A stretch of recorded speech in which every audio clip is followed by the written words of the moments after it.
Hi friends, are you all excited for the second chapter? Let's begin. Chapter 2, A Surprising Twist and Valuable Lessons. In the night, the park is really quiet, the moonlight makes it look spooky and bright. Don't be afraid, come take a look, the spooky park is like a mystery book.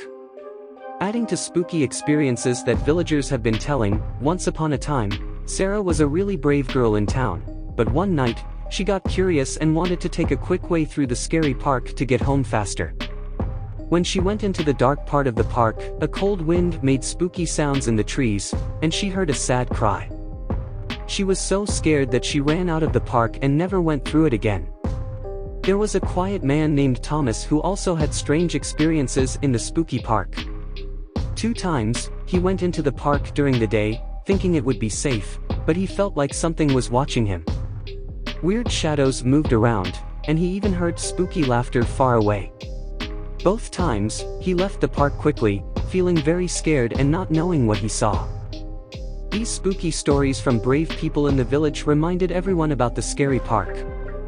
The park became even more mysterious and scary with each scary story.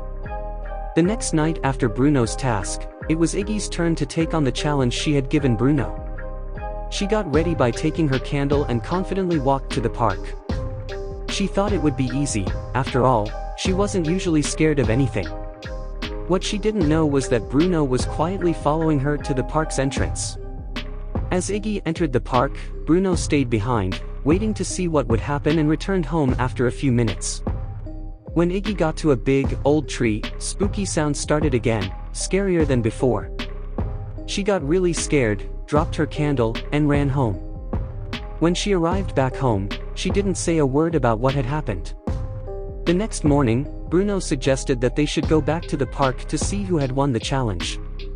When they reached the park, they found Bruno's candle placed neatly under the old tree, just as it should be. But Iggy's candle was nowhere to be seen. Iggy had to admit that she had gotten scared and couldn't complete the challenge.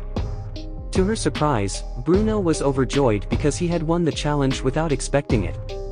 As they stood together by the big, old tree, they heard the spooky sounds once more, and this time, Iggy screamed in fright.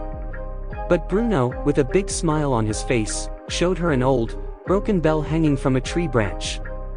He explained that the wind made the spooky noise they had heard all along. Realizing the truth, Iggy felt a mix of embarrassment and relief. She admitted her mistake and promised never to tease or scare him again. They shook hands and became best friends. Word about their adventure reached the people in town, who had seen someone with a candle in the park on the past 2 nights. They believed it was a real ghost and thought the park was genuinely haunted. When Iggy and Bruno explained the reason behind the spooky sounds, laughter filled the park, and everyone shared in the joy of knowing it wasn't haunted at all. But the question is, who tied a huge bell to the tree? Any guesses? Here you go. Once upon a time, the kids and older folks loved to visit the park. Kids had fun playing there, and the grown-ups watched over them. Some older people went for walks or exercises in the park. Kids brought their toys, and everyone had a good time. But then something strange happened.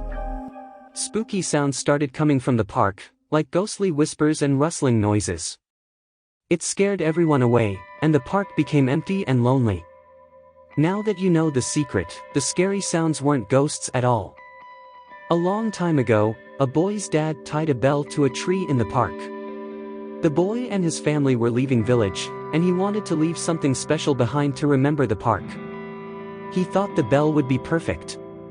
But as time passed, the sun and rain made the bell get old and rusty. Eventually, it broke, and that's when the spooky sounds began. Nobody knew where the sounds were coming from until the brave kid Bruno figured it out. He found the rusty, broken bell hanging from the tree and realized that it was making all those spooky noises. Bruno told everyone in town, and they all had a good laugh. The park wasn't scary anymore, it was a happy place again. Kids and older folks returned to play, walk, and enjoy the park. They even told stories about the rusty bell to remember that sometimes, things that seem scary can have a simple and funny explanation. From that day onward, the park became their favorite place to have fun together, with lots of laughter and shared memories. Iggy learned about the importance of being kind and considerate, leaving her scary pranks behind for good. Bruno found his courage and the confidence to face his fears, thanks to his brave adventure in the spooky park.